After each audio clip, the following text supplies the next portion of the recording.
long before the first pharaoh placed a crown upon his head, long before the grand temples and the towering pyramids touched the sky, there was only the river, the Nile, a single ribbon of life cutting through a vast and endless desert. Every dawn it shimmered gold beneath the rising sun, and every night it whispered quietly to the sands that cradled its banks. It was here, in this narrow valley, that one of the greatest civilizations in human history began to breathe. Thousands of years before the written word, before the stone monuments, the people of this land were simple farmers, hunters, and fishermen. They built small huts from mud and reeds. They followed the rhythm of the river, its flooding, its retreat, its renewal. The Nile was not only water, it was life, death, and rebirth, a living God to those who depended on it. Each year the river flooded its banks, spreading dark, fertile soil across the land. When the waters receded, crops of wheat and barley would grow, lush and golden under the sun. For early Egyptians, this was not just a natural event, it was a divine cycle. They believed the gods themselves poured the Nile from the heavens to bless their people. In these earliest times, small villages began to appear along the river's edge. They were isolated, each with its own customs, its own small leaders. Yet slowly these scattered groups began to trade, to share stories and to form bonds.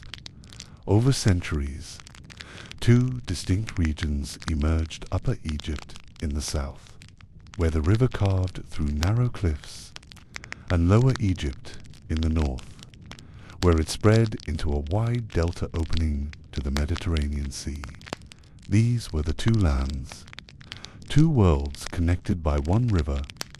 The people of Upper Egypt became known for their hardy, determined spirit. They lived close to the rocky desert, where survival required strength and resilience.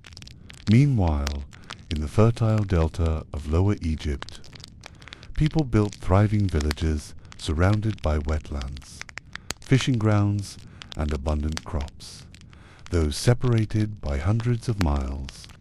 Both shared a deep reverence for the Nile, and both began to shape a common culture that would one day unite under a single king, but that unity was still far away.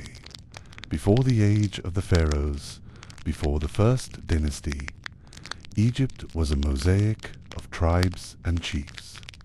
Each region had its own gods, spirits of the river, of the sky, of fertility and death. They carved simple idols from clay. They painted symbols on pottery.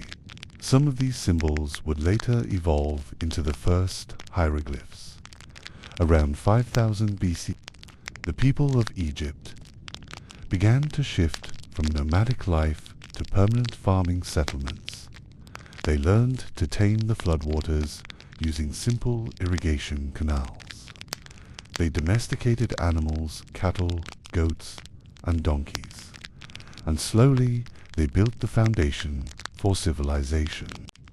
In this long, quiet dawn of history, we see the earliest traces of what Egypt would become, an obsession with order, with balance, and with life after death. Even the oldest burial sites from this time show careful ritual. Bodies laid on their side, facing west, toward the land of the setting sun, the land of the dead.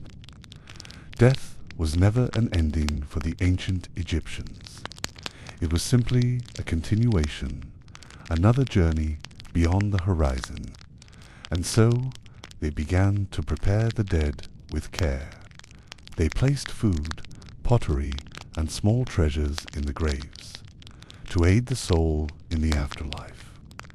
These early beliefs would later grow into one of the most complex religions ever known.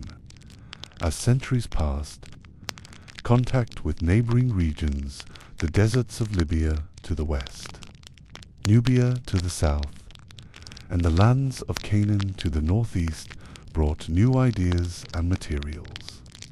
Trade began to flow along the river, linking distant villages into a web of connection.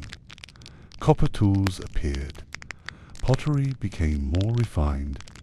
Society was changing, growing more organized, more stratified, more ambitious. By 4000 BCE, powerful local chiefs began to dominate their regions. Some claimed divine favor, some built fortified towns and controlled trade routes. These were the proto-kingdoms, small, rival territories that would eventually merge into two main lands, Upper and Lower Egypt. Legends tell of many local rulers, some real, some mythical scorpion, Nama names half lost to time, yet etched faintly in the early hieroglyphic marks on pottery and stone. They were the first to wear the crown, the first to wage war not for survival but for unification. The greatest of them all, the one remembered as the first true king, was Nama, also known as Min. Around 3100 BC, he is said to have united Upper and Lower Egypt into one kingdom. On the Narma palette, a ceremonial stone found at Hieracomp, he is shown wearing the two crowns, the white crown of the south, and the red crown of the north, symbolizing the birth of one nation. This was the beginning of the first dynasty, the dawn of recorded Egyptian history. A single ruler now commanded both lands, and the pharaoh became the living embodiment of divine order. Mat, the principle of balance, harmony, and truth. Under his rule, Egypt entered an age of stability that would last for nearly 3,000 years. But before the glory, before the temples and pyramids, there was this, the quiet hum of the river, the whisper of reeds in the morning light, and the steady rhythm of a people learning to live in harmony with the earth. The dawn of Egypt was not born in battle, but in patience, in observation, in reverence for the cycles of nature. The people watched the stars, the moon, and the movement of the sun. They measured time by the rising of Sirius, the star that announced the annual flood of the Nile. In this celestial pattern, they found order, the same order that would guide their temples, their calendars, and even their understanding of eternity. To the early Egyptians, the world was a delicate balance between chaos and harmony. The desert represented chaos, a vast, burning emptiness. The Nile Valley represented life, green, fertile, and calm. Between them lay the line of existence itself. And so, to live was to maintain balance, to keep chaos at bay through ritual, through respect, through the rhythm of daily life. This philosophy, born in the mud and flood of the early Nile, would echo through every temple, every prayer, every tomb for thousands of years. As the centuries drifted quietly by, the early Egyptian people continued to shape their world. They had no need for kings yet, only leaders, elders and priests who guided their small communities through the rhythm of planting and harvest. The seasons were predictable. The river's blessing was reliable. In a land where time itself seemed to flow as slowly as the Nile, there was comfort in repetition. Every morning, the horizon turned golden. The smell of wet soil filled the air as the river slowly receded, leaving behind black, fertile earth, what the Egyptians would one day call Kemat, the Black Land. Beyond it stretched the Dishret, the Red Land, the barren desert that guarded the valley from enemies, but also isolated it from the world. Between black and red, between life and death, Egypt found its balance. Life revolved around the Nile's gifts, fish from its waters, papyrus from its banks, clay for pottery, reeds for roofs and baskets. Even transportation came from the river wooden boats, gliding silently between villages, carrying grain, tools, and stories. The early Egyptians learned that cooperation meant survival. When the river rose too high, they worked together to rebuild. When it ran too low, they prayed together for rain. Through this shared dependency, a deep sense of community grew, one that valued order, structure, and continuity above all else. And from this spirit of order came the seeds of government, of religion, and of identity. The earliest temples were not grand structures of stone, but simple shrines made from reeds and mud brick. They were dedicated to local spirits, the gods of the sky, the earth, and the river. One of the most ancient of these deities was Hopi, the god of the Nile's floods, depicted as a plump figure, both male and female, symbolizing abundance and balance. People offered food and drink to Hopi, thanking him for the waters that brought life. It was during this time that two main cultures began to dominate: the Nakada culture in Upper Egypt and the Madi culture in Lower Egypt. They were not nations yet, but proto-states, powerful regions with organized leadership, trade systems, and even armies. The Nakada people in particular showed great skill in pottery, art, and the earliest forms of writing, symbols scratched into ivory tags and pottery shards, hinted at a language that would soon evolve into hieroglyphs, the sacred carvings of Egypt. These symbols were more than words. They were prayers in stone, a bridge between the human and the divine. Each line, each bird or wave or red etched into clay carried meaning beyond sound. To write was to preserve eternity. The Nakada culture, centered around the city of Hyrule, became increasingly dominant. Archaeological discoveries reveal signs of kingship, ceremonial mesa, crowns, and temples. This was not mere local leadership anymore. This was the birth of rule, of authority backed by divine power. The people began to believe that their ruler was chosen by the gods to maintain Mat, the sacred order that kept the world from falling into chaos. In time, warfare broke out between the two lands. The kings of Upper Egypt sought to unite the fertile delta to the north. Their armies carried maces, spears, and shields of wood and leather. They painted themselves in ochre and wore crowns of white. The battles were likely small by later standards, but they carried immense symbolic weight, the struggle to unite a divided world. And so, around 3100 BCE, the two lands became one. The unification of Egypt marked the true beginning of civilization. The first dynasty, the capital was established at Memphis, near the point where Upper and Lower Egypt met. It was a symbolic center, neither north nor south, but both.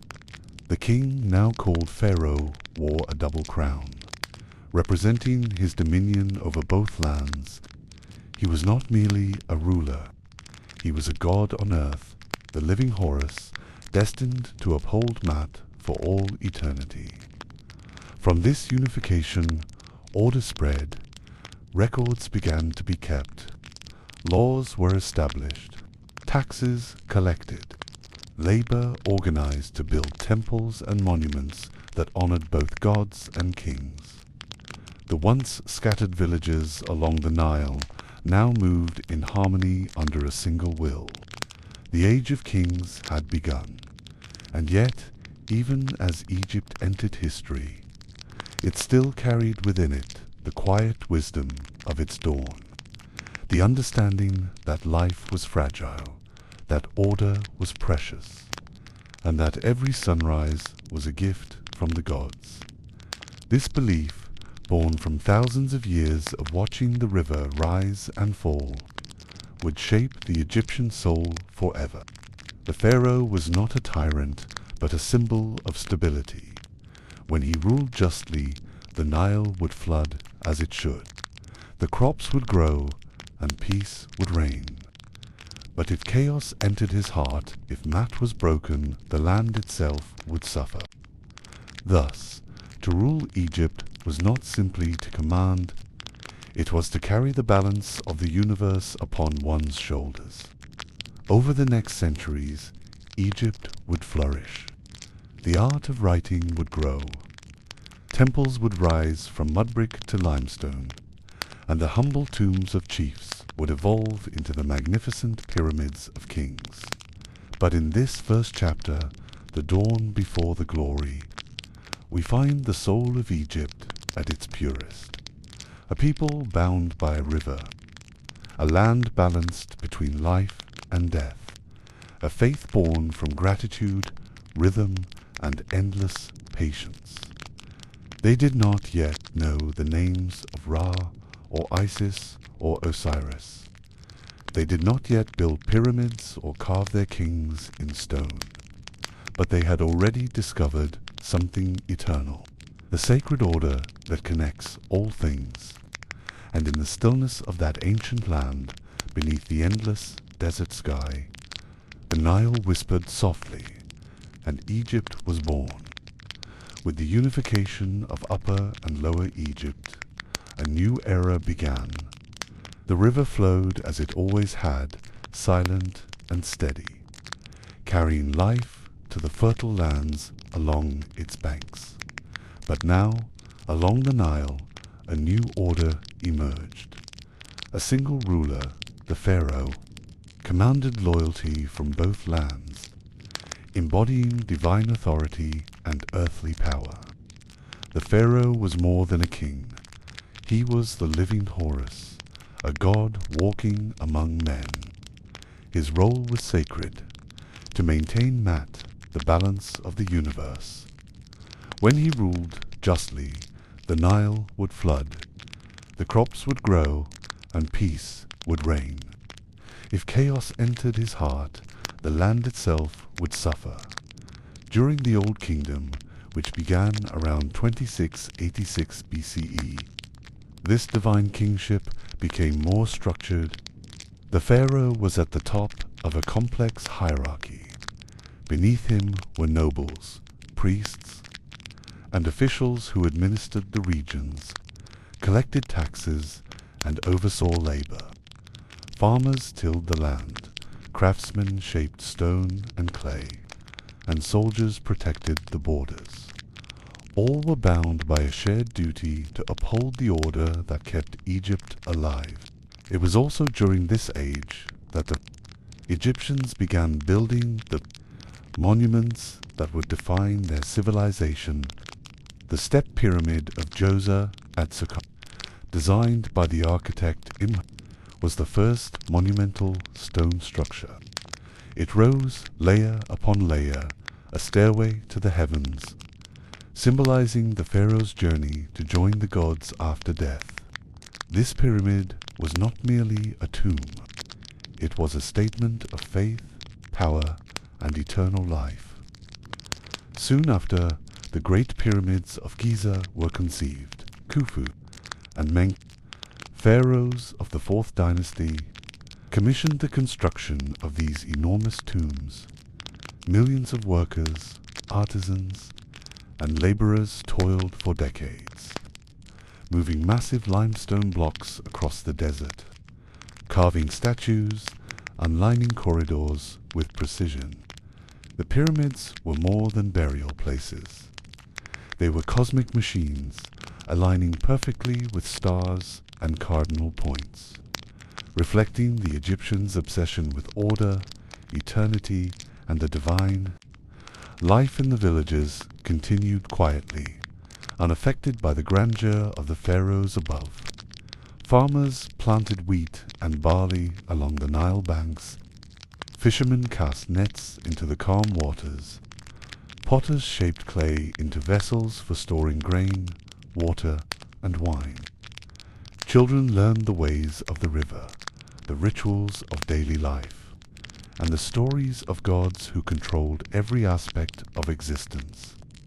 Religion remained central to Egyptian life. The gods of the Old Kingdom multiplied, each governing a facet of the natural or spiritual world. Ra, the sun god, traveled daily across the sky in his solar bark, bringing light and warmth.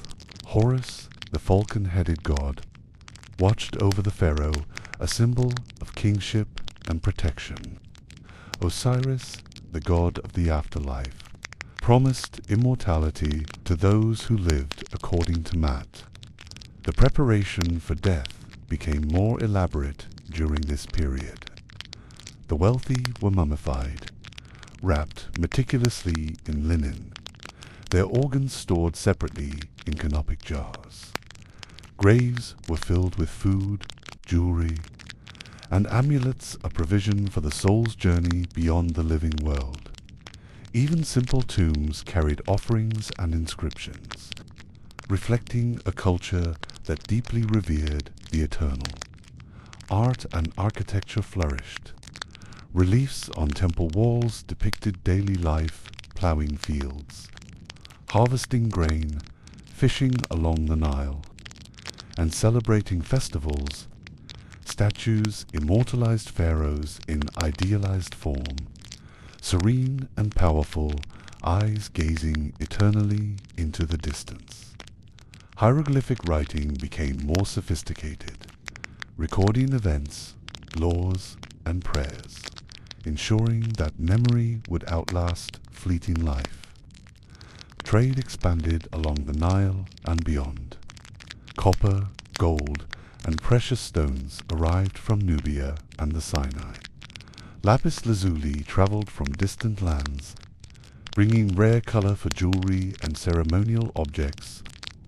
Even in this age of divine kings and monumental tombs, the economy relied on cooperation, craft, and the gentle rhythm of the river.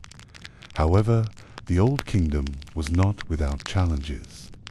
Droughts, famine, and minor unrest tested the pharaoh's ability to maintain balance. Yet, the institutions created during this period, centralized governance, religious rituals, and monumental construction would provide a foundation for millennia to come. The people of Egypt, both commoner and noble, understood their place within the cosmic order. They labored, prayed, and lived quietly along the Nile, knowing that each sunrise, each harvest, each flood was part of a vast, eternal pattern. Their lives, though small in scale compared to the pharaoh's ambitions, were essential. Without the farmers planting seeds, the craftsmen shaping stone, or the priests performing rituals, the divine order could not exist. The Old Kingdom also marked the beginning of Egypt's fascination with the afterlife. Mortuary temples and pyramid complexes became elaborate centers of worship and ritual. The pharaoh's ka, or spiritual essence, required offerings and prayers to sustain it beyond death. Even the smallest tombs reflected this concern, a quiet acknowledgement of eternity, embedded in clay, stone, and words. In these centuries, Egypt's identity solidified. It was a land of order emerging from chaos, of life rising from the river, and of humans striving to understand their place in the universe. The pharaohs were the living symbols of this order, the guardians of math, and the patrons of a civilization that would endure for thousands of years. As the Old Kingdom reached its zenith, the desert winds carried whispers of future grandeur. The pyramids, silent and eternal, would remind generations to come of a time when humanity sought to touch the divine. The Nile continued its unchanging flow, carrying life, memory, and quiet stories along its banks. And in the villages, in the fields, in the small huts along the river, life went on, simple, measured, and in harmony with the eternal rhythm of the land. Even today, when one walks along the ancient paths of Egypt, one can feel the calm of this age. The sun rises over the desert, the river glistens, and for a moment it is as though the Pharaoh still watches, serene and eternal. The stones of Giza, the whispers of the river, and the silent songs of the wind remind us of a civilization built on patience, faith, and the delicate balance between chaos and order. As the Old Kingdom progressed, the pharaohs sought to leave marks that would last for eternity. It was not enough to rule. They needed to be remembered, not just by their people, but by history itself. This desire for permanence led to innovations in architecture, art, and administration that would define Egypt for centuries. The construction of pyramids required meticulous planning. Quarries provided limestone and granite. Ramps and sledges moved the enormous blocks across the desert. Laborers, far from being slaves in the brutal sense, were skilled workers organized in teams, fed and housed near the construction sites. These pyramids were more than tombs, they were embodiments of cosmic order, aligned with the stars and sun, reflecting the pharaoh's journey from mortal to divine. Inside these massive structures, intricate chambers and passages were carved to protect the pharaoh's body and his treasures. Hieroglyphic inscriptions, detailed prayers, rituals, and the pharaoh's life achievements. Every corridor and chamber served a purpose, guiding the spiritual essence, safely into the afterlife. Life outside the grand monuments continued its quiet rhythm. Farmers plowed fields during the inundation cycle, relying on the Nile's generosity. Potters shaped vessels with care. Artists painted murals depicting daily life and religious ceremonies. And children learned to imitate their elders, slowly absorbing the patterns of order that governed their world. Religion intertwined deeply with governance. The pharaoh was both a political and spiritual leader. Priests oversaw temples dedicated to gods like Ra, Horus, and Hathor. Festivals, ceremonies, and offerings reinforced the pharaoh's divine connection, ensuring harmony between heaven, earth, and the people. Trade expanded beyond the Nile Valley.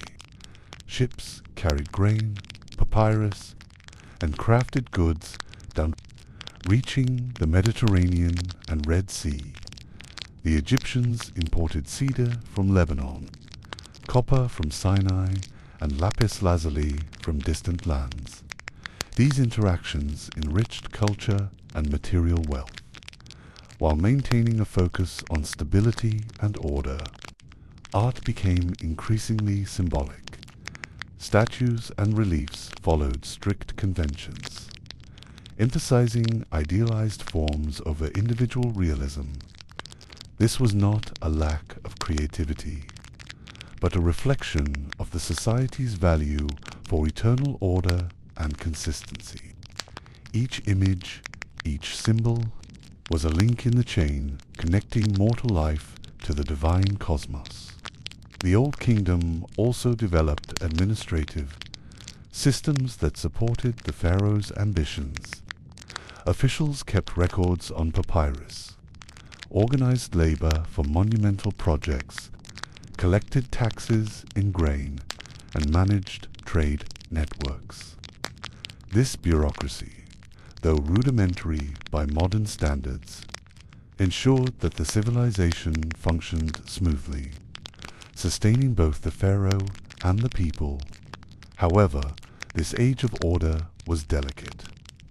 When Nile floods failed or political disputes arose, the delicate balance of mat wavered. Periods of drought or poor harvest could strain resources and test leadership. Yet, the philosophy of Egypt, built on observation and reverence for natural cycles, allowed society to adapt and endure. Education for scribes and priests became formalized. Learning to read and write hieroglyphs was a sacred duty, often reserved for those serving temples or the state. Scribes recorded not only administrative details, but also religious texts, wisdom and hymns to the gods.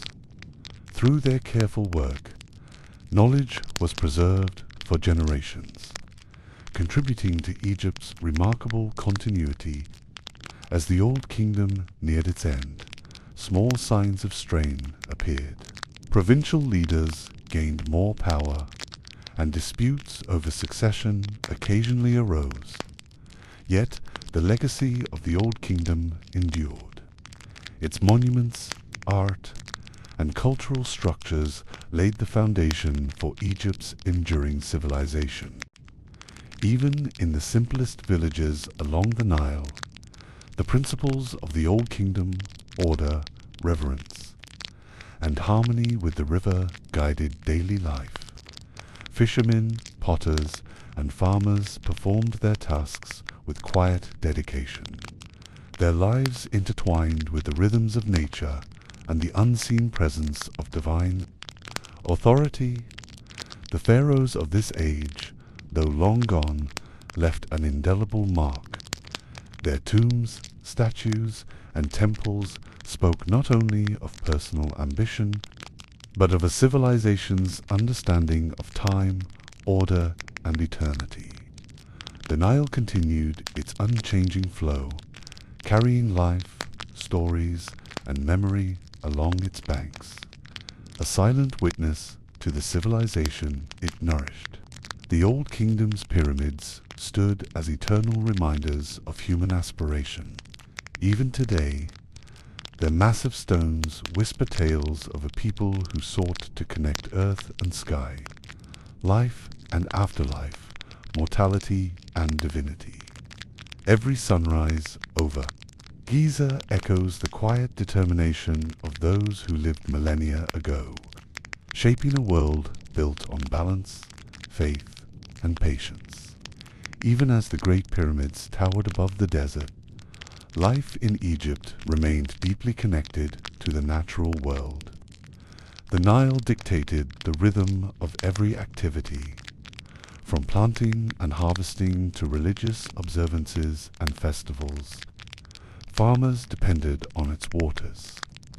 Priests interpreted its cycles, and craftsmen shaped its offerings into objects of devotion and utility. The pharaoh, though distant in his grand palace or pyramid complex, symbolized the order that allowed society to function. He was the guarantor of harmony, and through him, the gods maintained their influence on the world. This intertwining of divine authority and human leadership became the hallmark of Egyptian civilization, a structure that would endure for thousands of years. During the Old Kingdom, Egyptian society developed a sophisticated understanding of mathematics and engineering. The construction of pyramids required precise measurements, alignment with celestial bodies, and coordination of large workforces. Architects and engineers applied knowledge of geometry, weight distribution, and logistics to ensure that these monumental structures would endure. Their achievements were not merely technical, they reflected a worldview that sought to mirror cosmic order in human endeavors. Religious life permeated every aspect of society. Daily offerings to household gods, rituals in local shrines, and state-sponsored ceremonies in temples reinforced the presence of the divine. The pharaoh himself participated in these rituals, reinforcing his role as the intermediary between gods and men. Priests, trained in sacred knowledge, preserved hymns, spells, and texts that guided both the living and the dead. Art, architecture, and writing flourished in harmony. Hieroglyphs evolved beyond simple symbols, becoming a complex system capable of recording history, law, and religious thought. Reliefs and sculptures maintained stylistic conventions, emphasizing idealized forms and symbolic meaning over individuality. This consistency reflected the society's desire for eternal order, ensuring that the image and memory of the pharaoh and his achievements would last beyond death. The Old Kingdom also witnessed developments in agriculture and infrastructure. Canals, reservoirs, and irrigation systems improved crop yields, allowing villages to thrive even during less favorable floods. Granaries and storage facilities ensured that surplus food could be reserved, providing security against famine and instability. These innovations allowed the civilization to grow in size and complexity, supporting larger populations and more elaborate state projects. Trade networks expanded, connecting Egypt to neighboring regions. Copper, gold, and precious stones traveled from Nubia and the Sinai, while goods from the Levant and beyond enriched Egyptian culture. The exchange of materials, ideas, and techniques strengthened the society, while maintaining its focus on order, religion, and stability. Even in the face of challenges, the principles of mat-guided governance, when floods failed or local disputes arose, pharaohs and officials acted to restore harmony, balancing human needs with divine expectations. This philosophy of balance permeated everyday life, guiding social interactions, legal matters, and religious observances. Education and literacy played a critical role. Scribes, trained from a young age, learned to record not only administrative details but also sacred texts, historical events, and practical knowledge. Through their meticulous work, the culture preserved its wisdom and reinforced the eternal presence of order and tradition. The end of the Old Kingdom brought subtle shifts. Provincial officials gained more influence, and political tensions occasionally surfaced.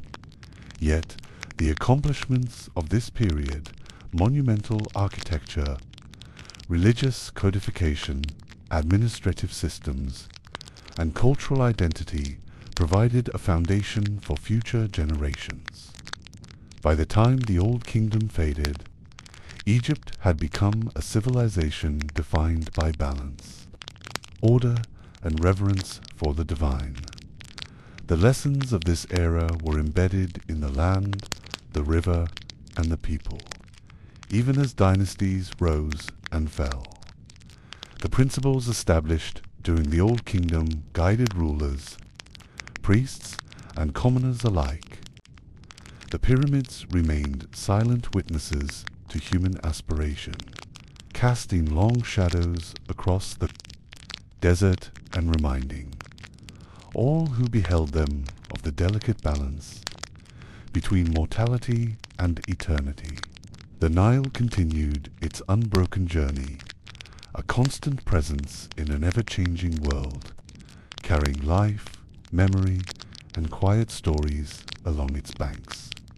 And within the villages, along the river, in the small huts and temples, life continued with patience, order, and reverence. Children learned the rhythms of the seasons. Farmers tended to the soil with care. Artisans crafted tools, vessels, and ornaments with devotion. Every act, every gesture, was connected to the larger cosmic order, to the Pharaoh, and to the gods who watched over the land. The Old Kingdom, though distant in time, set the tone for the civilization that would endure for millennia. Its monuments, administrative systems, religious structures, and cultural values became the blueprint for subsequent ages. Even as history progressed, the essence of the Old Kingdom remained embedded in the heart of Egypt, a civilization that sought harmony, revered the divine, and aspired to touch eternity through the rhythm of life along the Nile. In the quiet moments when the desert winds whispered through the stones of Giza, one could almost hear the voices of those ancient Egyptians. They spoke not of conquest or personal glory, but of balance, patience, and reverence. The Pharaoh, the river, the farmers, and the craftsmen, all part of a single, harmonious whole. And in this harmony, the soul of Egypt endured. After centuries of stability during the Old Kingdom, Egypt faced a period of change. The central authority of the pharaoh weakened, and provincial governors, known as nomarchs, gained more autonomy. Over time, this led to a fragmentation of power, a period later known as the First Intermediate Period. Life along the Nile continued, uninterrupted in its quiet rhythm. Even as political tension arose, farmers planted crops, fishermen tended their nets, and artisans shaped clay and stone, all following the eternal cycles of the river. Yet, the unity of the nation was at stake. Around 2050 BC, a new dynasty emerged from the chaos, restoring central authority and bringing about the Middle Kingdom. Pharaohs such as Mentuhotep II of the 11th dynasty, Upper and Lower Egypt, reasserting control over the lands that had been fragmented. The Nile, once again under a single rule, became the symbol of renewed harmony and balance. The Middle Kingdom was marked by both consolidation and innovation. The pharaohs strengthened the administrative structure established. During the Old Kingdom, officials were appointed to oversee taxation, land distribution, and the organization of labor. This bureaucracy ensured that the state functioned smoothly, even in distant provinces. Art and literature flourished during this period. Writings on papyrus, inscribed in tombs and temples, reflected the ideals, fears, and aspirations of the people. Stories of morality, justice, and human experience became common. The Tale of Sinach, one of the most famous literary works, explored themes of exile, loyalty, and the search for belonging, a reflection of the society's concerns and philosophical depth.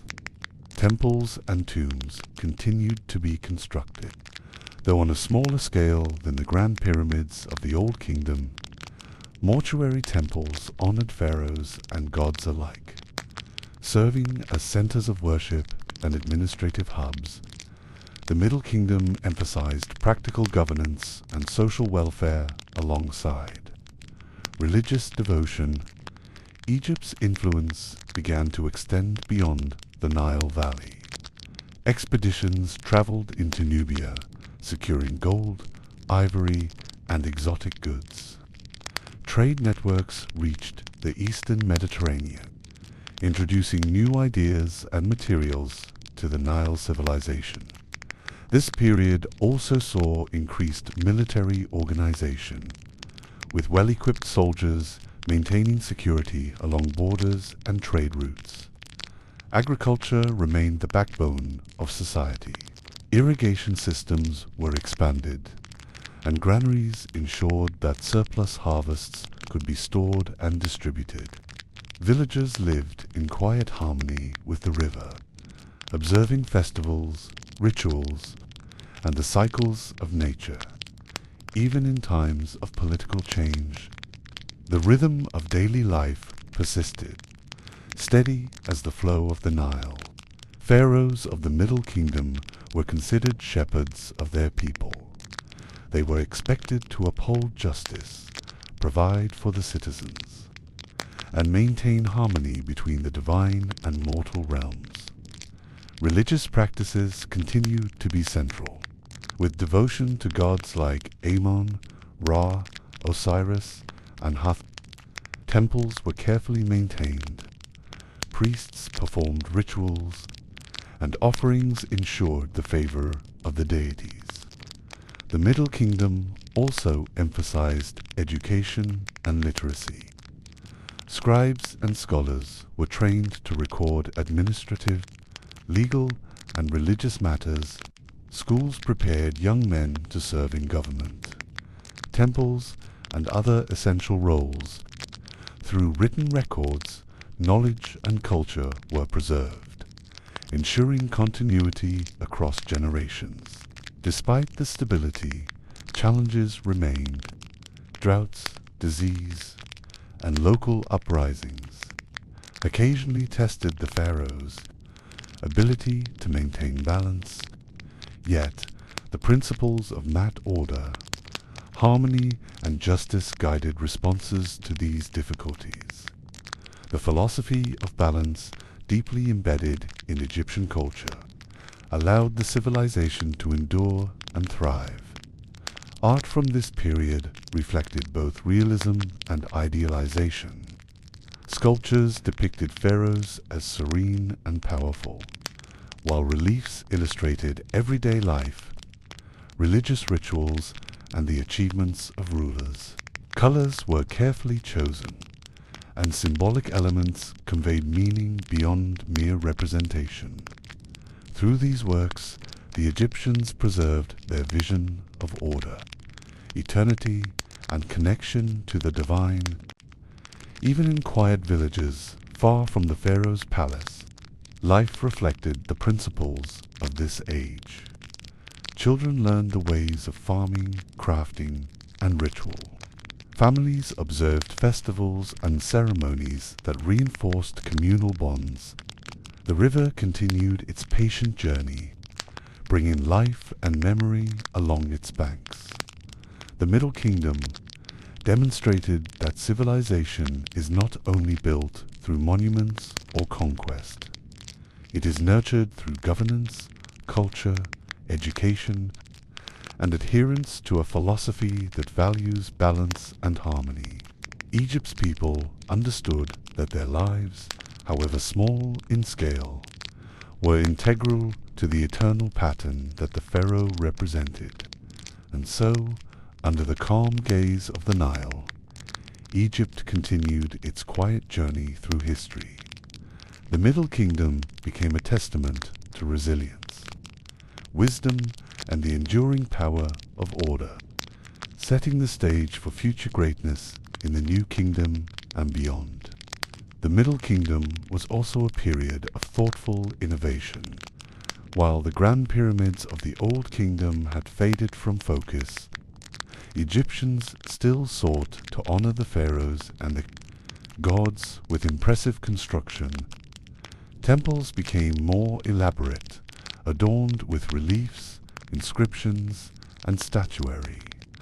Mortuary complexes honored the dead and served as hubs for priests and officials, blending spiritual devotion with practical governance. Architecture during this period emphasized symmetry and harmony, reflecting the Egyptians' deep connection to order and balance. Stone and mud brick were carefully shaped to create structures that would endure, while the interiors were often decorated with scenes depicting daily life, religious ceremonies, and the pharaoh's achievements. These artworks served as both spiritual guides for the afterlife and as records of cultural values and societal norms. Religious practices evolved as well. Amen, once a minor deity, rose to prominence, particularly in Thebes. The pharaoh was seen as Amun's chosen representative on earth, strengthening the connection between temporal authority and divine will. Priests performed daily rituals, offering food, incense, and prayers to ensure the favor of the gods. Festivals punctuated the year, celebrating the cycles of the river, the sun, and the agricultural seasons. Literature flourished. Stories, instructional texts, and hymns were written not only for priests and officials, but also for moral guidance. The instructions of Amenemhat taught virtues of wisdom, loyalty, and justice. Tales of adventure, loyalty, and human experience reflected the values of the time, allowing both entertainment and moral reflection to coexist. Trade and diplomacy expanded Egypt's influence. Expeditions reached into Nubia, bringing back gold, ebony, and exotic animals. The Sinai and Eastern Desert yielded copper, turquoise, and other valuable minerals. Egyptian traders and emissaries maintained contact with neighboring civilizations, exchanging goods, ideas, and technology. Even in these distant lands, the influence of Egyptian culture and order could be felt. The pharaoh's role remained central to this system. He was the shepherd of his people, responsible for their well-being and the maintenance of construction projects, irrigation management, and temple administration were all part of the pharaoh's sacred duty. Through his guidance, society functioned smoothly, even across vast territories and diverse populations. Education and literacy continued to expand. Scribes were trained rigorously, learning to record not only administrative matters, but also literature, religious texts, and historical accounts. Their work ensured that knowledge was preserved and transmitted to future generations. Through writing, the Egyptians connected the present to the past, creating a continuous thread of culture and memory. Despite political stability, challenges persisted. Natural disasters, such as irregular floods or droughts, occasionally threatened agriculture. Local rebellions or power struggles required careful management to maintain order. Yet the overarching principles of balance, justice, and respect for the gods guided decisions, ensuring resilience and continuity. Art from this era reflected both realism and idealization. Statues depicted pharaohs with serene expressions, emphasizing their divine nature and eternal authority. Reliefs in temples and tombs portrayed everyday life, agricultural activities, and ceremonial practices. Colors, symbols, and compositions were carefully chosen, ensuring that each element reinforced the broader themes of harmony and cosmic order. Even ordinary life reflected the values of the Middle Kingdom. Families observed daily rituals, celebrated festivals, and taught children the skills necessary for survival along the Nile. Farmers sowed and harvested in rhythm with the river.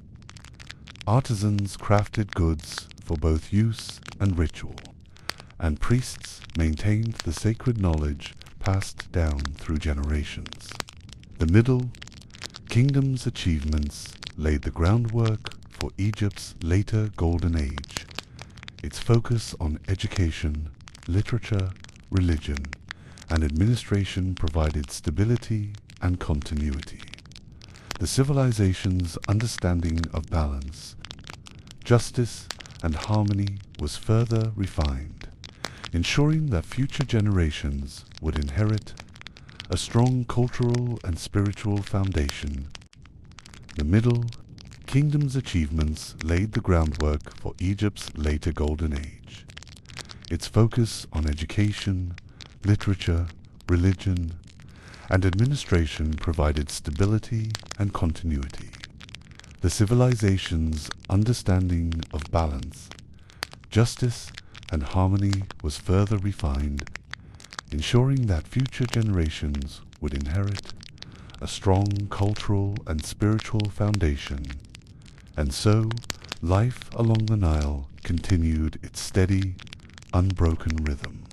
The pharaoh's priests and common people all played their parts in a complex, interwoven society. The river flowed as it always had, carrying water, life, and memory along its banks. The Middle Kingdom was not merely a bridge between the old and new kingdoms. It was a testament to Egypt's enduring ability to adapt, innovate, and maintain harmony across centuries. As the Middle Kingdom matured, Egypt's influence and sophistication continued to grow. The pharaohs expanded the reach of the state, overseeing new settlements, fortifying borders, and managing distant provinces. Military expeditions into Nubia and the Sinai ensured access to valuable resources, while diplomatic contact with neighboring regions strengthened Egypt's presence beyond the Nile Valley. The administration became increasingly organized. Officials kept meticulous records of taxation, land ownership, and labor allocation. Granaries stored surplus crops, ensuring stability during years of poor harvest. Legal systems enforced justice, guided by the principles of mat. These structures reinforced the pharaoh's authority while maintaining order. Throughout the kingdom, artistic expression reached new heights. Sculptors, painters, and craftsmen created works that blended realism with idealization.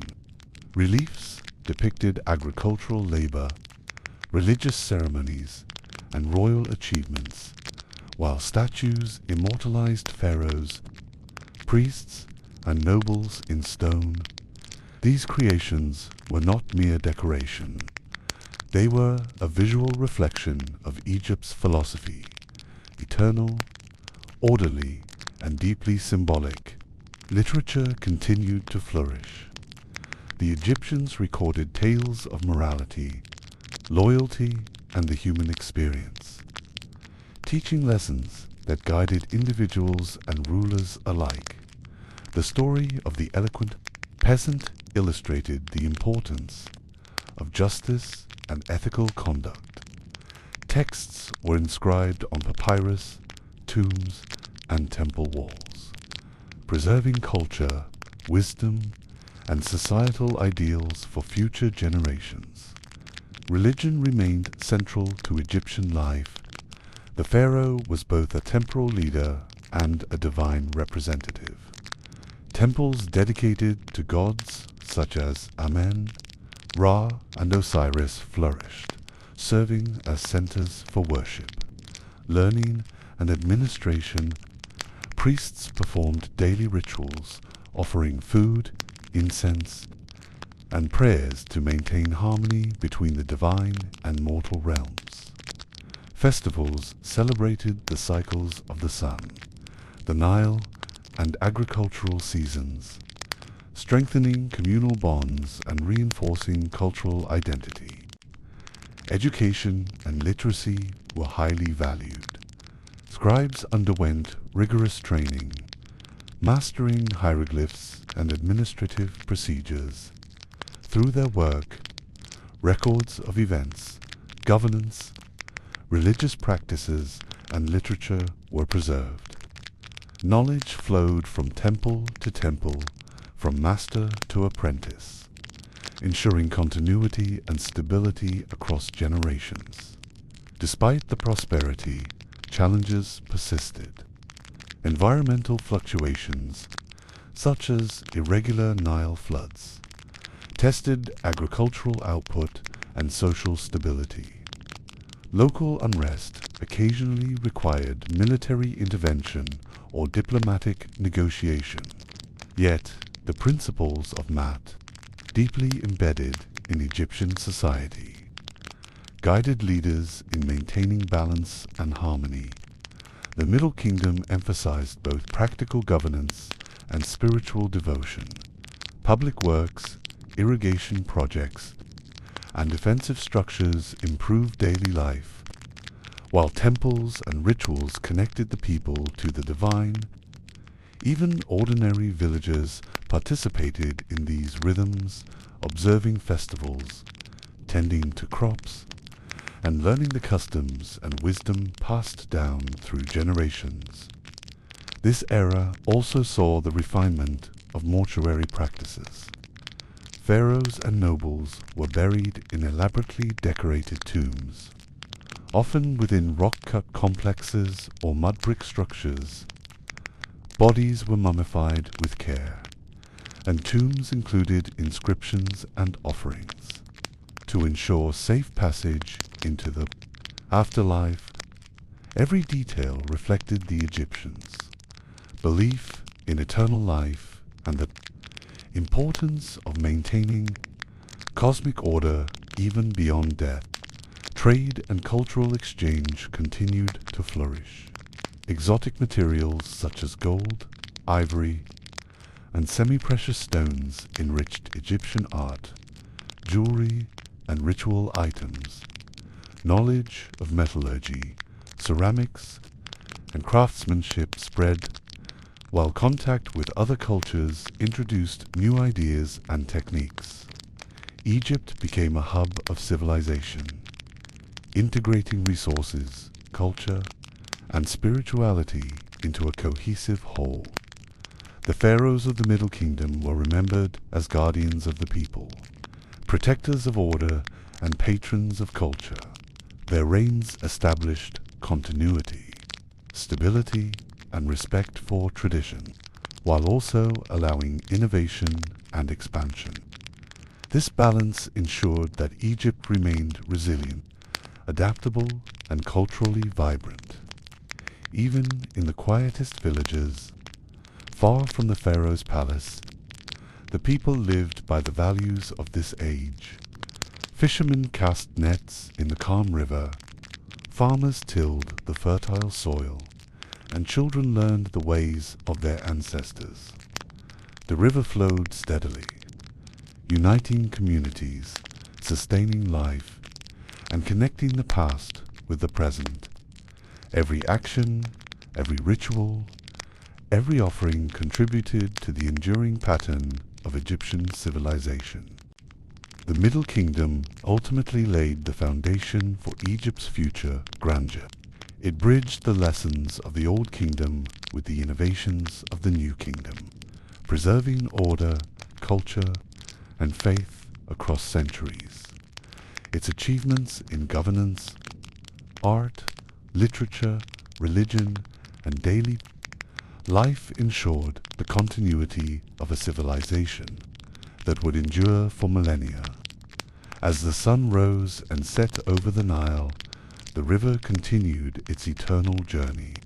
Villagers worked and prayed, pharaohs ruled and built, priests performed rituals, and scribes recorded history. All of this, woven together, created a tapestry of life, balance, and harmony that defined the Middle Kingdom. Even today, the echoes of this period remain in Egypt's temples, tombs, and monuments.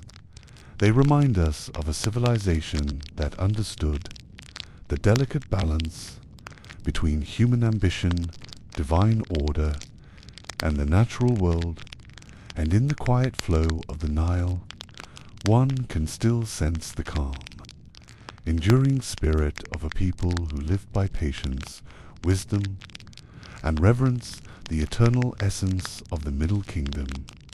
After the stability of the Middle Kingdom, Egypt entered a period of unprecedented power and influence known as the New Kingdom. Around 1550 BC, the Nile continued its eternal flow, nourishing life and sustaining the civilization, while pharaohs sought to extend their dominion beyond the river's banks. This era marked the height of Egypt's imperial expansion.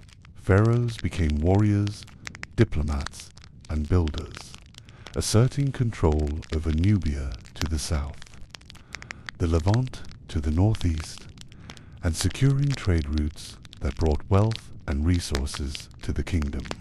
The New Kingdom pharaohs were both divine rulers and commanding generals, embodying the unity of temporal and spiritual power.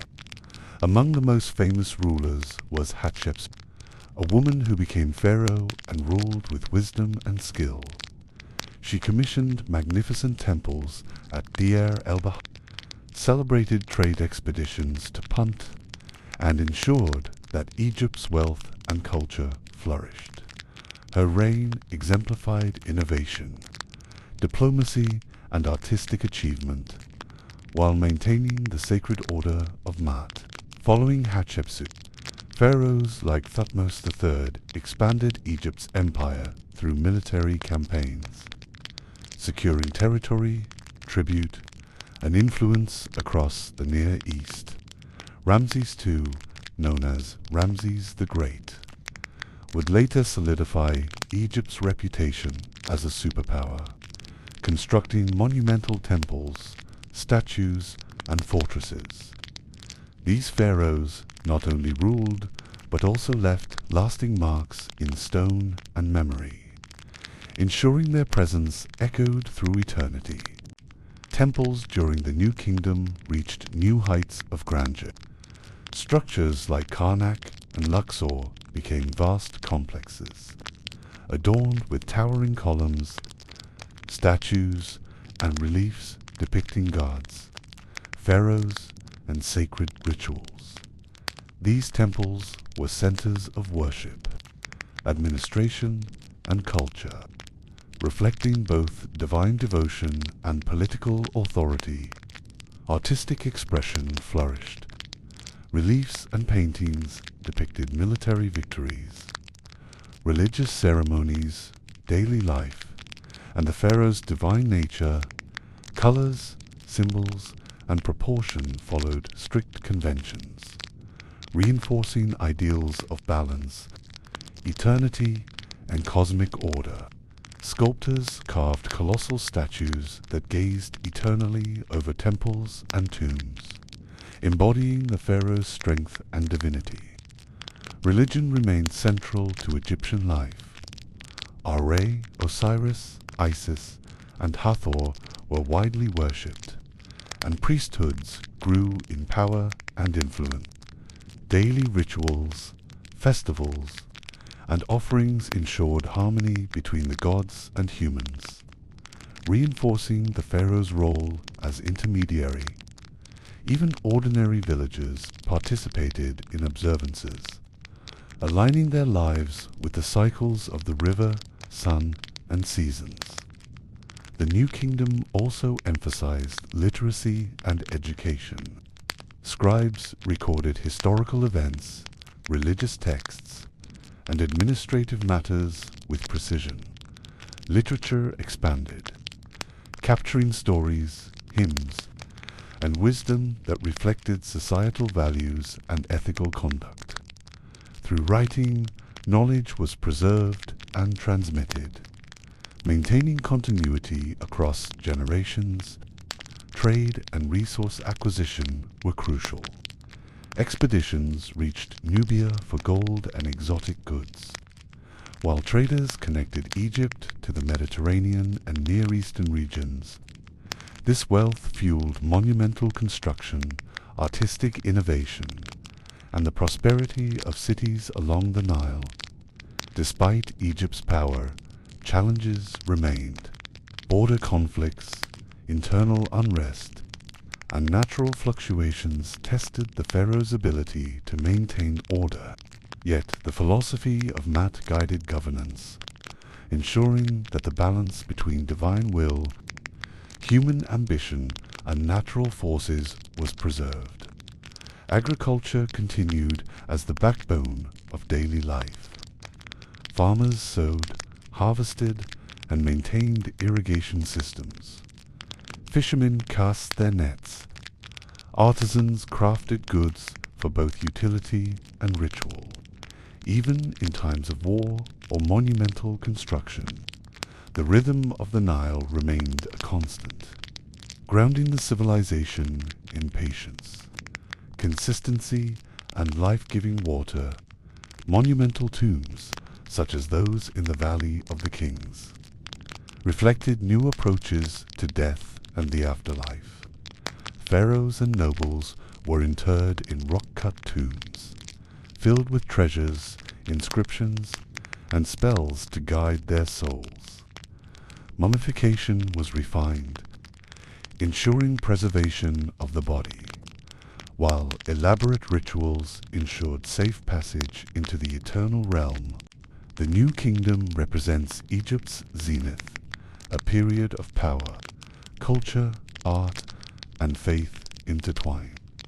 Pharaohs ruled with authority, built with ambition, and guided their people with the principles of Mat. The river continued to flow, the land remained fertile, and daily life, humble and steady, persisted alongside grand achievements. Even today, the temples, tombs, and statues from this period evoke a sense of awe. They remind us of a civilization that mastered the delicate balance between ambition and order, human endeavor and divine will, life and eternity. In the quiet of the desert and along the banks of the Nile, one can almost hear the whispers of a time when Egypt reached the height of its glory. Ordered and eternal. During the New Kingdom, Egypt became a hub of innovation, culture, and diplomacy. While pharaohs commanded armies and expanded territories, life along the Nile remained grounded in tradition, rhythm, and the cycles of nature. Farmers planted and harvested in harmony with the river. Artisans shaped clay and stone with care, and priests maintained rituals to ensure cosmic balance. Pharaohs like Thutmose III conducted extensive military campaigns, bringing lands and peoples under Egyptian influence. Maps of conquered territories were recorded, tributes collected, and Egyptian culture spread beyond the Nile Valley.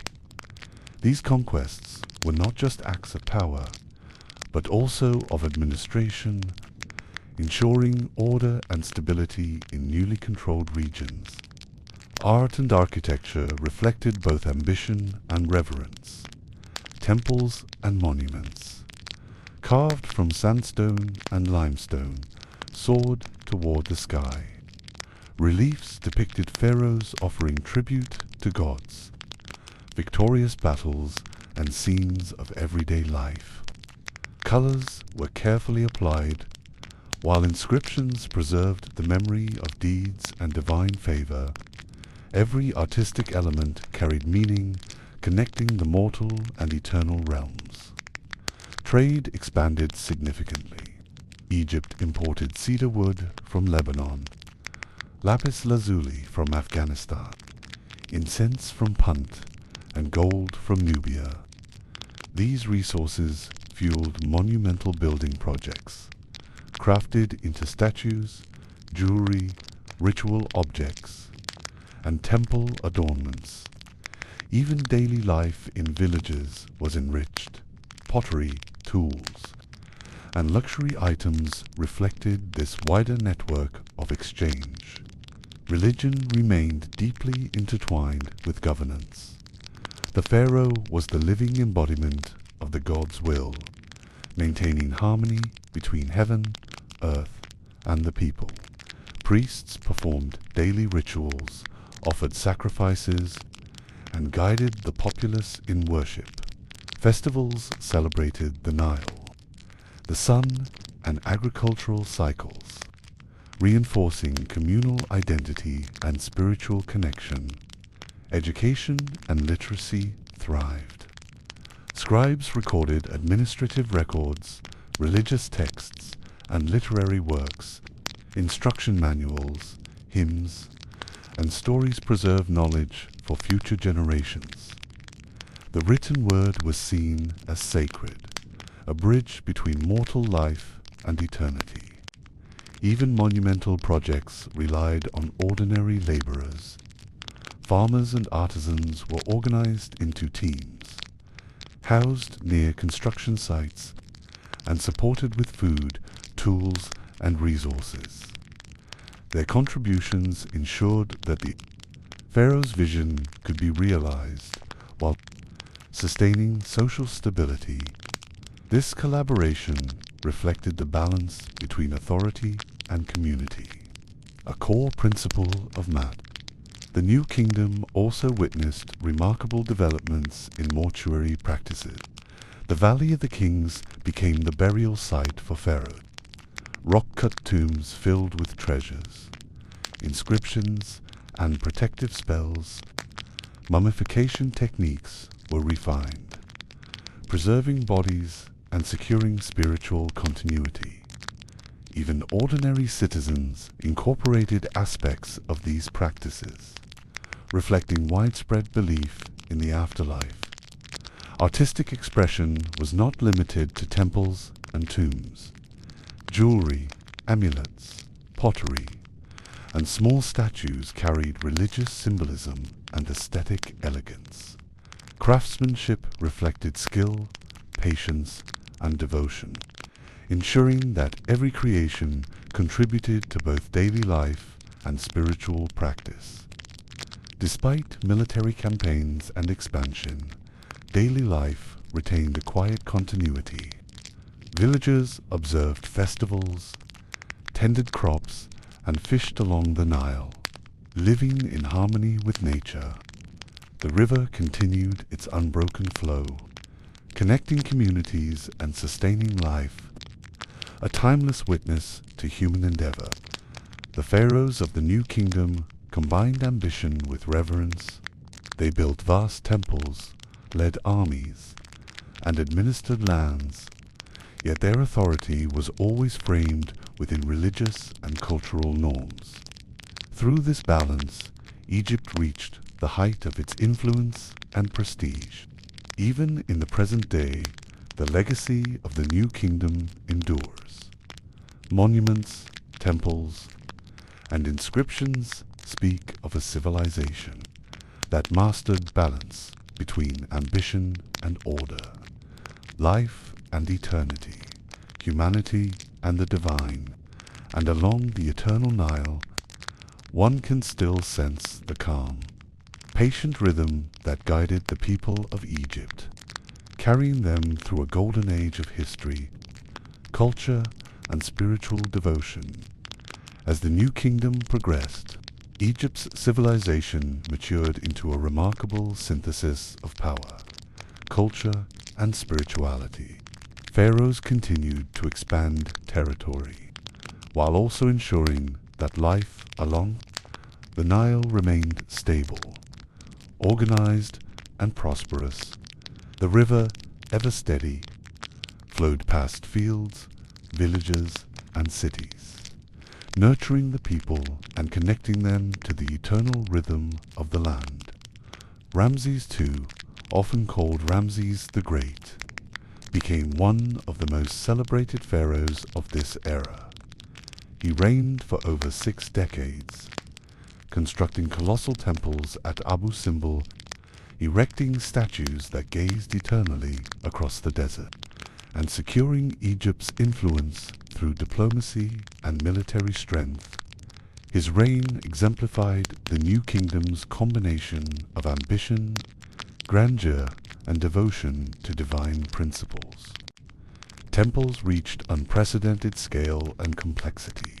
Karnak expanded into a vast complex of hypostyle halls, pylons, and sanctuaries.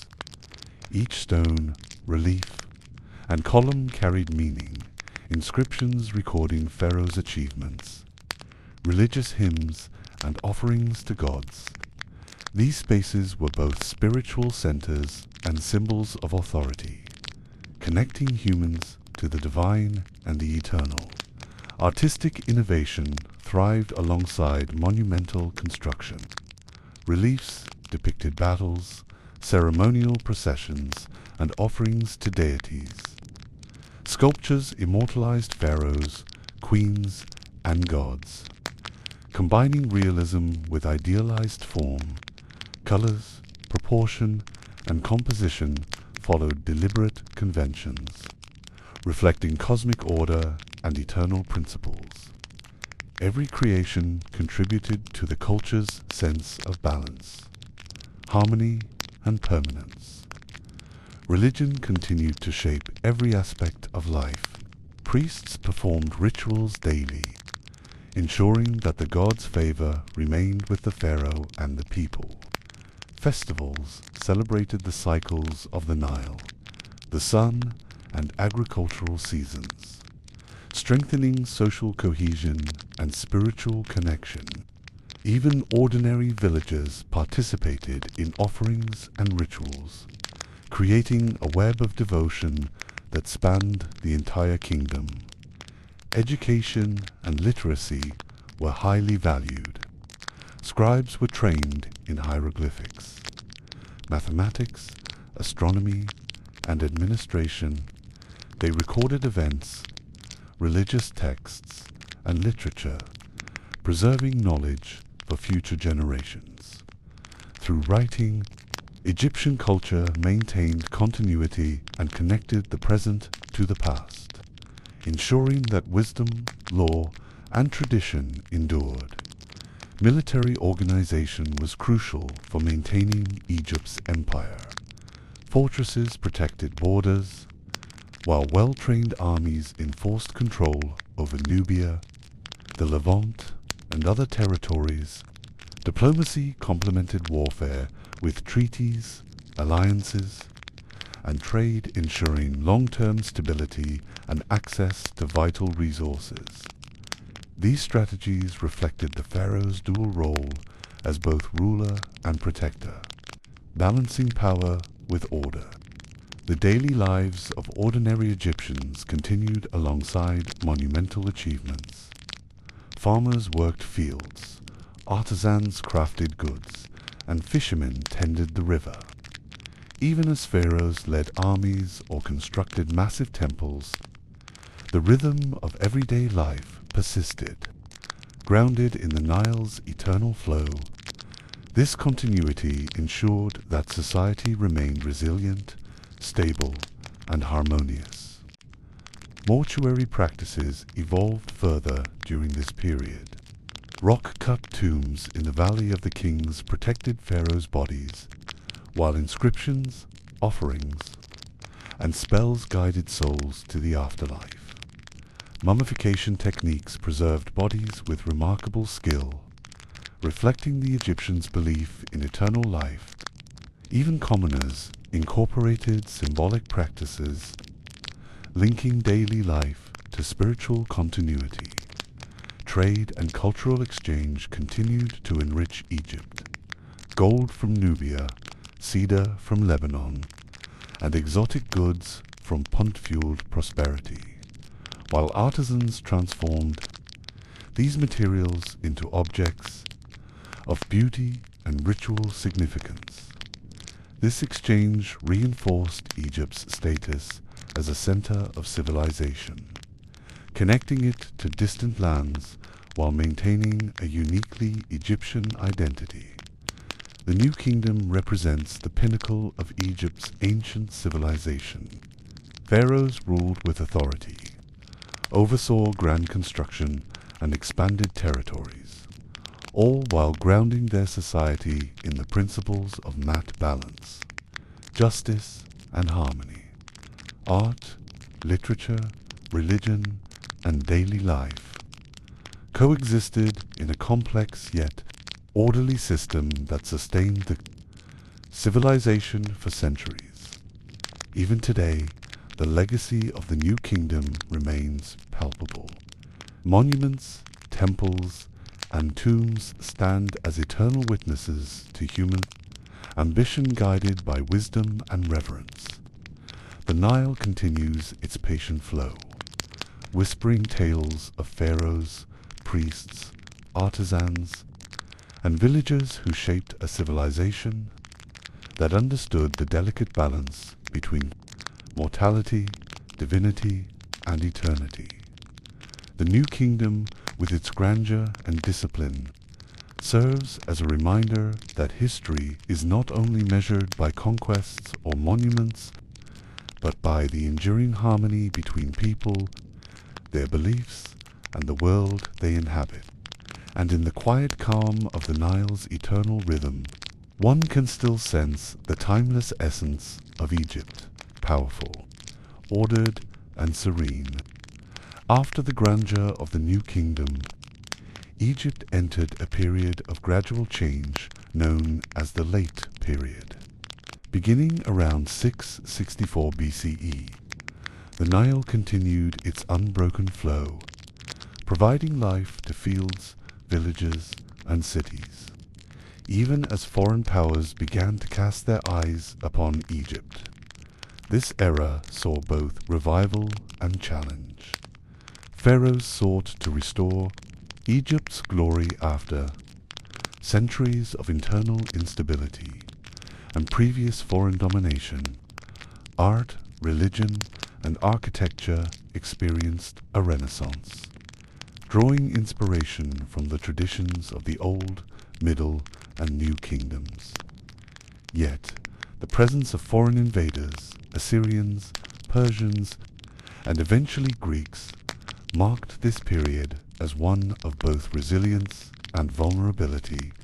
Egyptian society remained deeply tied to the river. Farmers tilled fertile soil, fishermen cast nets, and artisans produced everyday goods alongside religious artifacts, even amidst political upheaval. The rhythm of daily life persisted, anchored by tradition, ritual, and community. Pharaohs of the late period emphasized continuity with the past. They restored temples, commissioned statues, and inscribed hieroglyphs that honored gods and ancestors. Religious devotion remained central, with Amun, Osiris, Isis, and Ra worshipped throughout the land. Priests conducted daily rituals, maintained sacred knowledge, and ensured that the principles of mat balance, harmony, and justice guided society. Trade continued to be important. Egypt's Nile-based economy connected it to the Mediterranean and Near East. Goods like grain, papyrus, gold, and luxury items were exchanged for foreign resources, maintaining prosperity even as political power fluctuated. This commerce ensured that villages, towns, and cities remained vibrant, sustaining artisans, merchants, and farmers alike. Art and literature reflected both reverence for tradition and subtle adaptation.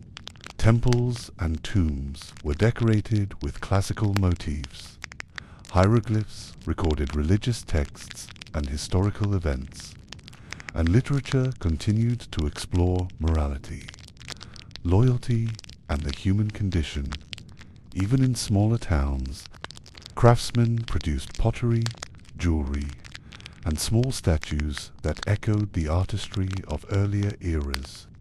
Foreign invasions brought both disruption and influence. Assyrians and Persians ruled parts of Egypt, introducing administrative changes and cultural exchange. Yet the Egyptians maintained their identity, preserving language, religion, and customs amidst foreign domination. This resilience reflected a deep cultural continuity rooted in millennia of civilization along the Nile. Despite challenges, the late period produced remarkable achievements. Temples at Sais, Memphis, and Thebes were restored or expanded. Artists created statues and reliefs that honored both pharaohs and gods, often echoing styles from the Old and Middle Kingdoms. Even literature thrived, with texts preserving historical memory, moral guidance, and religious devotion. Daily life retained its quiet rhythm. Families tended fields, celebrated festivals, and taught children traditional skills. The Nile continued to govern agricultural cycles, trade, and travel, connecting all Egyptians to the eternal flow of the river. This connection provided stability, grounding society even when political structures shifted. Education and literacy continued to play a vital role. Scribes were trained to record administrative, religious, and literary texts, ensuring that knowledge survived political turbulence. Through their work, cultural continuity persisted, allowing Egyptians to maintain their identity across centuries. Military organization remained important.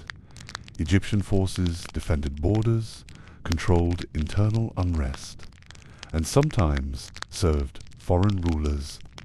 Despite periods of occupation, local communities retained customs, religious practices, and social structures, demonstrating resilience and adaptability. Even today, temples, inscriptions, and artifacts from this era remind us of Egypt's enduring identity. The Nile flows as it always has, carrying life, memory, and quiet stories along its banks. Villages, cities, and fields remain connected by this eternal rhythm, echoing the principles of balance, harmony, and continuity that defined the late period. In this time, Egypt demonstrated resilience. Foreign powers came and went, but the civilization preserved its core values: reverence for the gods, respect for tradition, and dedication to man. Artisans, priests, farmers, and rulers all contributed to a culture that survived, adapted, and maintained a continuous link to its ancient past. The late period, though shorter and often overshadowed by the New Kingdom, embodies the essence of Egypt's long history. It reminds us that civilizations are measured not only by conquest or monumental achievements, but by their ability to endure, maintain identity, and harmonize with the natural and spiritual world. Even amidst change, the Nile's calm flow, the rhythm of village life, and the devotion to gods and pharaohs ensured that Egypt's spirit remained timeless and serene. After centuries of native dynasties, Egypt entered a new chapter under foreign rule, known as the Ptolemaic period. Beginning in 332 BCE, when Alexander the Great conquered the land, the Nile continued its steady flow, nurturing life, villages, and cities, while Greek rulers blended with Egyptian traditions to create a unique cultural fusion. Following Alexander's conquest, Ptolemy I Soter, one of his generals, established a new dynasty that would govern Egypt for nearly 3 centuries. The Ptolemies ruled as pharaohs, adopting Egyptian customs, supporting temples, and maintaining religious rituals. At the same time, they introduced Hellenistic culture, philosophy, and governance, blending Greek and Egyptian traditions into a singular identity. The city of Alexandria became the jewel of the period. Located on the Mediterranean coast, it served as a hub of trade, learning, and culture. The Great Library of Alexandria attracted scholars from across the known world, preserving knowledge, literature, and scientific discoveries. The Lighthouse of Alexandria, one of the 7 wonders of the ancient world, guided ships safely to port and symbolized Egypt's connection to the wider world. Despite foreign rule, Egyptian religion continued to thrive. Pharaohs and priests maintained temples to gods like Amun, Isis, Osiris, and Horus. Religious rituals, offerings, and festivals persisted, ensuring continuity of spiritual life. The fusion of Greek and Egyptian religious practices produced intriguing hybrids, such as the cult of Serapis, which blended Greek and Egyptian deities into a single figure worshipped widely. Art and architecture reflected this blending of cultures. Temples, statues, and reliefs incorporated both Egyptian motifs and Hellenistic influence. Pharaohs were depicted in traditional Egyptian style, yet inscriptions and some statues showed Greek artistic elements. This period was characterized by innovation, elegance, and experimentation, while still respecting ancient Egyptian traditions. Economy and trade flourished under the Ptolemies. Egypt remained the breadbasket of the Mediterranean, exporting grain, papyrus, and luxury goods. Trade routes extended to Greece, Rome, the Near East, and Africa, bringing wealth and cultural exchange. Markets in Alexandria, Thebes, and other cities were vibrant centers of commerce, drawing merchants, artisans, and travelers from across the world. Education and scholarship reached new heights. The Library of Alexandria and associated schools fostered learning in mathematics, astronomy, medicine, philosophy, and literature. Egypt became a global center of knowledge, connecting ancient Egyptian wisdom with Greek intellectual traditions. Scribes, scholars, and philosophers collaborated, preserving texts and advancing understanding of both natural and spiritual worlds. Even in rural areas, life maintained continuity. Farmers worked fields along the Nile, observing traditional agricultural cycles. Artisans produced pottery, jewelry, and religious items for both local use and export. Villagers participated in festivals and worshipped deities, ensuring that spiritual and cultural traditions remained strong. Despite the presence of foreign rulers, the Ptolemaic pharaohs faced challenges. Political intrigue, internal rebellions, and conflicts with neighboring powers tested their authority. Yet, by adopting Egyptian customs and honoring ancient traditions, they maintained legitimacy and fostered stability.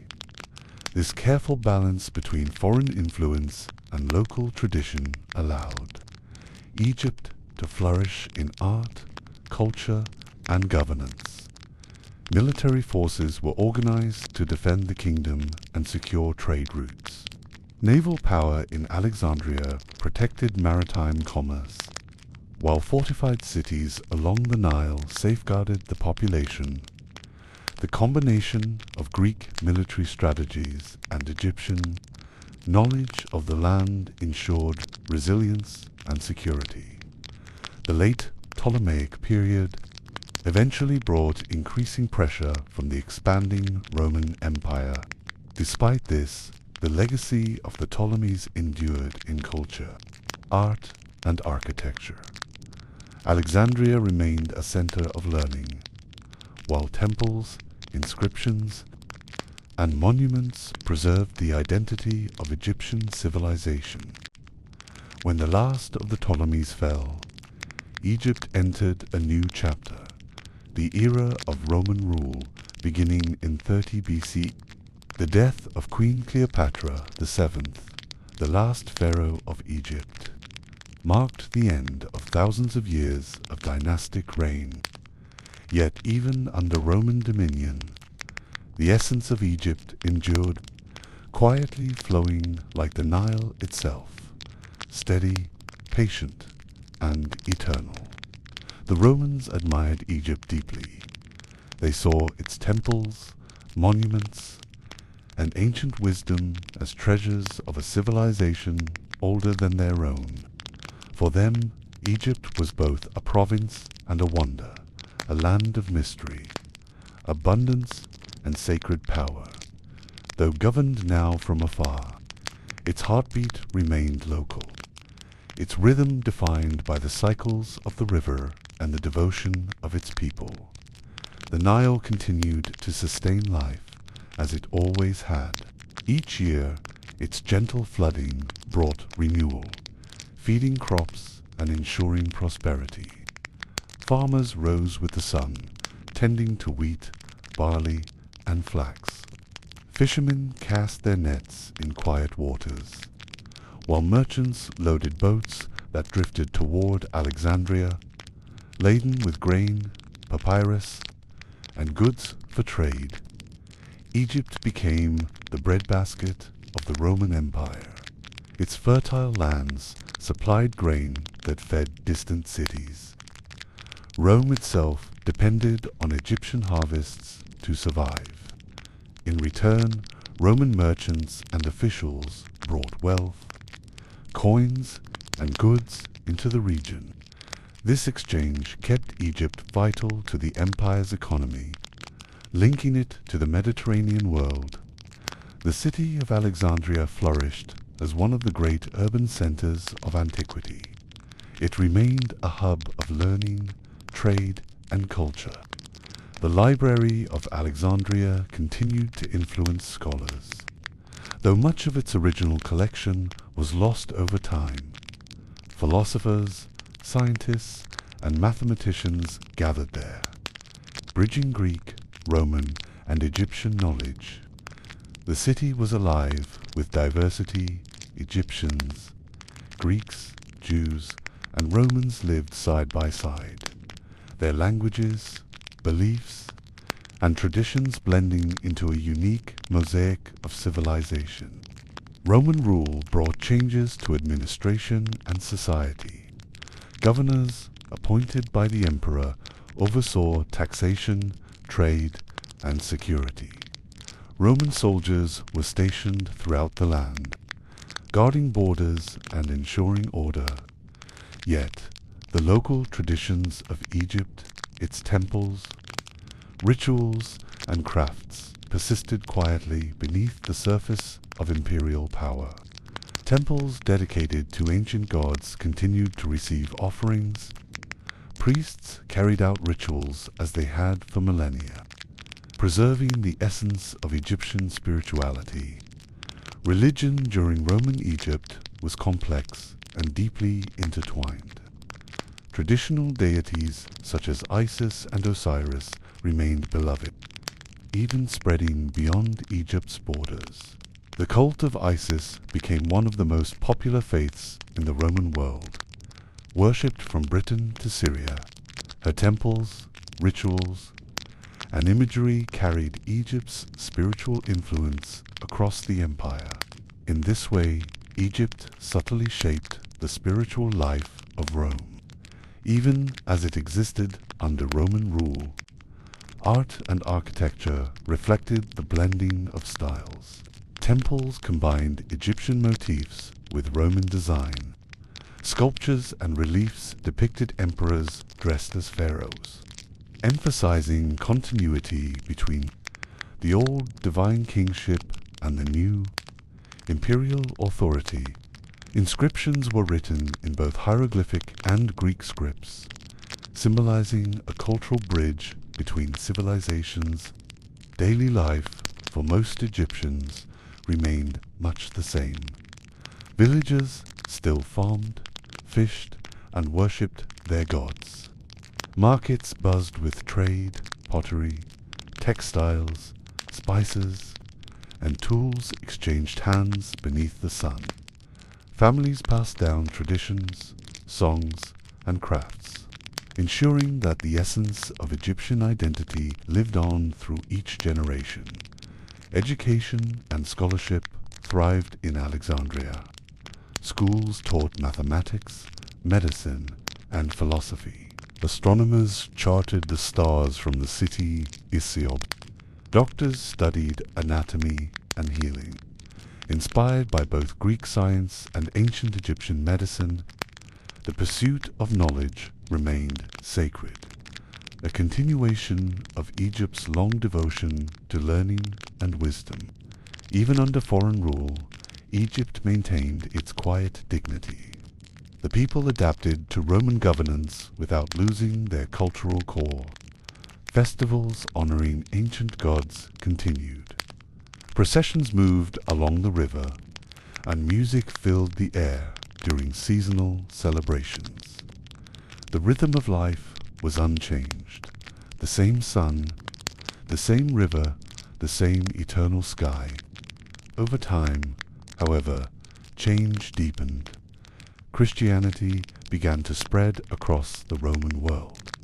Reaching Egypt by the 1st century CE, many Egyptians embraced this new faith, blending its teachings with older spiritual beliefs. Temples gradually gave way to churches, hieroglyphs faded, and a new chapter of Egypt's spiritual history began. Yet, traces of the old ways remained symbols, rituals, and ideas woven quietly into the new religion's soul. By the later centuries of Roman rule, Egypt had become a land of remarkable cultural fusion, ancient yet evolving, sacred yet worldly. Its monuments still stood as silent witnesses. Pyramids, temples, and tombs enduring the sands of time. The Romans might have governed, but the spirit of the Nile still belonged to the Egyptians. The Roman Egypt era reminds us that civilization is not erased by conquest.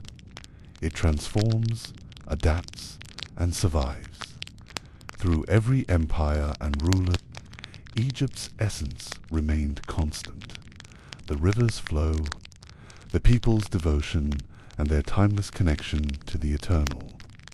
Even as Rome's influence waned, Egypt's identity endured, whispering softly through stone, water, and wind.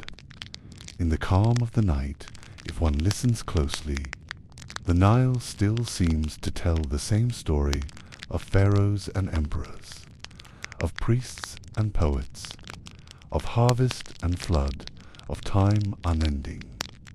The river's voice, gentle and ancient, carries the memory of all who lived upon its shores. And as the stars reflect upon its surface, Egypt's history continues to flow, steady, eternal, and serene. And so, the story of Egypt reaches its gentle close, a tale that began thousands of years ago, along the banks of a river that never stopped flowing, From the first farmers who shaped the mud of the Nile into homes, to the mighty pharaohs who raised monuments of stone that still touch the sky, Egypt has always been a land of rhythm, of patience, of eternity. The Nile, always there, rising, falling, feeding the land, whispering softly to each generation that came and went. It saw kingdoms rise and kingdoms fade. It watched gods worshipped, forgotten, and reborn in new forms. It carried ships, memories, and prayers. And through it all, it flowed steady and calm, like time itself. Egypt's history is not only the story of rulers and conquests, it is the story of people, of farmers and fishermen, of scribes and builders, of mothers and children. Their hands shaped the clay. Their words filled papyrus. Their songs echoed across the desert wind. They built more than temples and tombs. They built a civilization that understood balance between life and death, heaven and earth, the seen and the unseen. Even when foreign empires came, Persians, Greeks, Romans, Egypt remained itself. Its spirit endured, wrapped in stone and song, in the language of the stars, in the flowing of the river. Every conqueror, every dynasty, every faith became a part of the same story, layers upon layers, blending into something eternal. And though the gods changed and temples fell silent, the essence of Egypt never vanished. It simply transformed into words, into faith, into memory. From hieroglyphs carved in stone to prayers whispered in new tongues, Egypt continued to speak, softly, patiently, endlessly. Even now, when you look upon the pyramids, or the temples at Luxor, or the quiet ruins buried beneath sand, you can feel it, that stillness, that wisdom, that calm, a presence that has watched humanity grow, falter, and rise again. The same sun still sets over the desert. The same river still glows under moonlight. The same silence still carries the voices of those who came before. Egypt teaches us that nothing truly ends. Empires fade, stones crumble, names are forgotten, but the essence, the flow, continues, through memory, through time, through us. So as you drift to sleep, imagine the Nile at dusk, golden light rippling over calm water, palm trees swaying softly in the breeze, and in the distance the sound of oars dipping gently, like a heartbeat of eternity. The story of Egypt is the story of time itself, unbroken, enduring, serene. A whisper that began at the dawn of history, and still, even now, it flows. Good night, traveler.